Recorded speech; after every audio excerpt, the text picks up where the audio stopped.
Hi అండి, welcome back to our channel.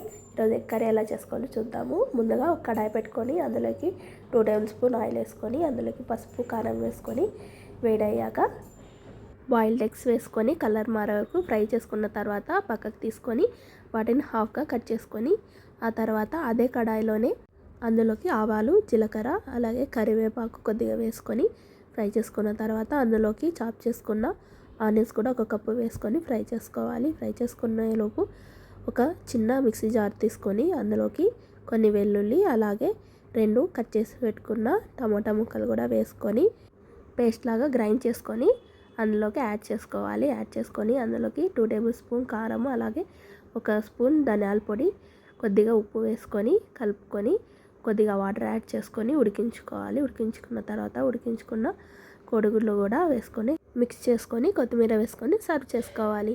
అంతేనండి, ఎంతో ఈజీగా టేస్టీగా ఉండే ఎగ్ కర్రీ రెడీ అయిపోయింది. ఈ కర్రీ చపాతీలలో కానీ రైస్లో కానీ చాలా బాగుంటుంది. ఒకసారి డెఫినెట్గా ట్రై చేయండి. మీకు ఈ వీడియో నచ్చినట్లయితే లైక్ చేయండి. మరిన్ని వీడియోస్ కోసం మన ఛానల్ని సబ్స్క్రైబ్ చేసుకోండి. Thank you for watching this video.